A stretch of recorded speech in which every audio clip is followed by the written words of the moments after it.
Let's move on to Cam Sample, and this is a guy, John, that showed some promise early and now is in kind of a little bit of a roster fight with Miles Murphy coming over. You got Terrell Basham coming over.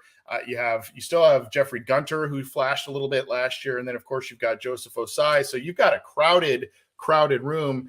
Cam Sample's a guy that's kicked inside a little bit sometimes. He's played outside. He's had some nice moments, but not overly consistent, not overly flashy. You see 39 tackles in 2 seasons, 25 of them last year, and those are total tackles. 3.5 sacks in 2 seasons, 2 last year. 5 total tackles for loss, 4 last year. Quarterback hits, 12 in total, 7 of those last year. And then you look at the overall PFF scores, just 2 of those to note, 52.1 and 58.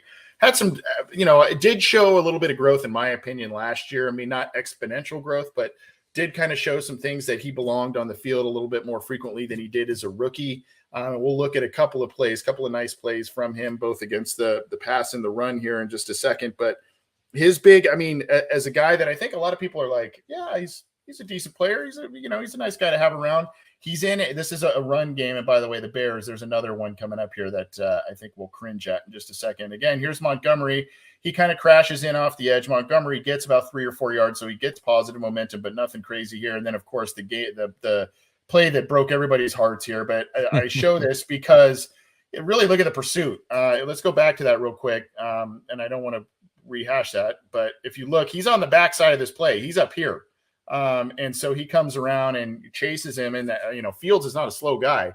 And then here you've got him against Mahomes here. This was tallied as a sack, even though it was kind of a no gain, maybe a slight loss there that created a 4th and 1 in the AFC Championship game. This was early. You see him coming through and getting the ball out sort of from Joe Flacco there. And then this is one play later. It's actually a Hendrickson sack, but you see him kind of be right there around the ball. He's struggling to get in there a little bit off the bottom part of the edge, but then he's right there, kind of Johnny on the spot with a play there. Here he is against the run, I believe. This is a sack against Ben Roethlisberger. He kind of knifes through 2 tight ends to get in there. That was week 1 too. So, a couple of nice plays here. I just, when you're talking about explosion, you're talking about athleticism and big play potential, I worry about him getting lost in the shuffle a little bit when you've got now a Murphy, an Osai in year 3 that showed some nice things towards the end of last year. I think he's a good guy to have because you can move him around, as you saw on the defensive line a little bit. So that's valuable. But you've got Gunter, you've got Murphy, you've got all these guys now. And it was kind of a little bit of what happened to Khalid Kareem a couple of years ago, right? It's just kind of like, well, we just restocked and we used higher picks, higher end athletes, even though we like your versatility and your leadership.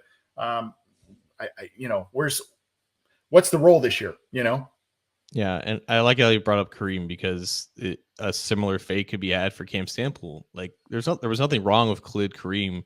It's just the Bengals definitely have a type at edge and then just have a lot of the same guys. Like, I think Cam Sample is essentially, like, he was drafted in the 4th round for a reason. He's the 4th round version to me of Miles Murphy, a guy who, like, his main attributes athletically are speed and explosion. There's not a lot of flexibility in his game, so he can't kind of bend the arc and get under guys' pads like that. So he wins with power and he wins with explosion. He just doesn't have as much power or explosion as a Miles Murphy or even as like a Joseph Osai. I think it was notable last year that when Sam Hubbard and Trey Hendrickson were dealing with injuries, it wasn't either Osai or Sample kind of running away with the snaps. It was kind of an equal split between both of them. And I think that was noticeable when Hubbard went down first, I think against the Tampa Bay Buccaneers. Like, they trust Cam Sample to kind of set the edge in run defense because that's pretty much what he does the best. It's a lot of guys, and we talked about Zach Carter last week. The biggest thing that Zach Carter can do is figure out a pass rushing plan.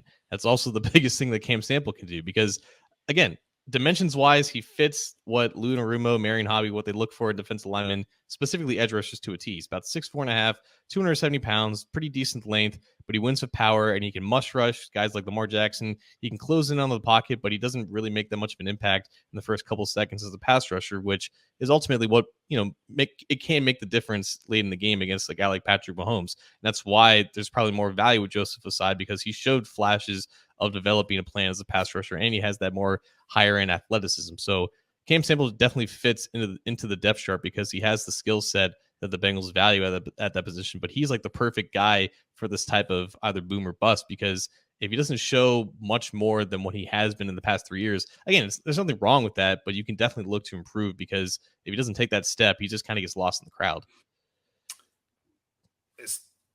Yes. Yeah, he gets lost in the crowd. And I'm glad you brought up the Lamar Jackson element with Cam Sample because you saw the sack against Patrick Mahomes and everything. And so that is a guy who, I don't know what kind of value it is. And this is not really a analytical type of phrasing that I'm going to use, but he's a guy that against quarterbacks that like to utilize a lot of play clock time, running around and doing stuff and doing all, extending the play.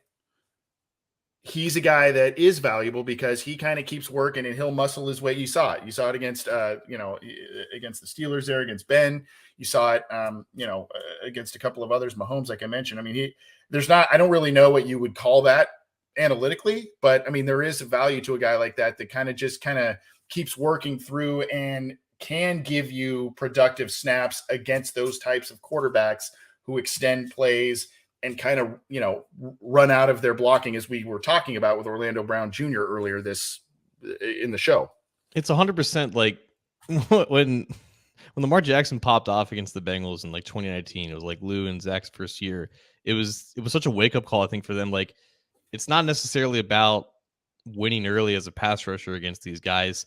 It's contained more than anything. And it's also chasing down those extended plays when they arrive. So that's really just been their blueprint of building defensive lines against the Lamar Jacksons and other quarterbacks kind of like him. It's just making sure that you have presence on the outside and you can disengage blocks at any point in time.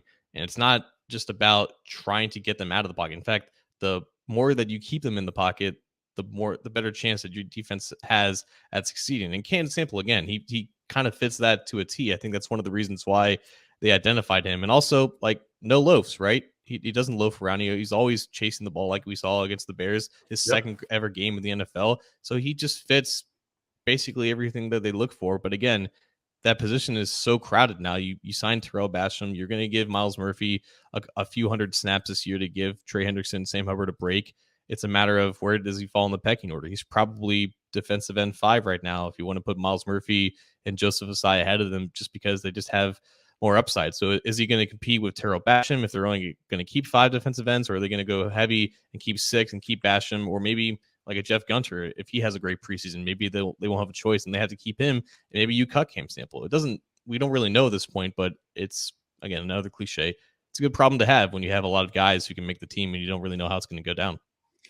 Yep, crowded room, and the Bengals are emphasizing getting pressure on opposing quarterbacks. That is for sure. And I don't like saying, hey, somebody's job is in jeopardy. I don't like to kind of go down that road, but I mean, the fact of the matter is that's becoming a crowded defensive line room, and especially when you add in a first round pick. I mean, people are going to take notice about stuff. So those are 2 guys that need to have 2 pretty good off seasons, training camps, and hopefully, as the regular season progresses, they make their mark in a lot of different ways that they need to help the team continue to be deeper and, hopefully get that Lombardi trophy that they are seeking.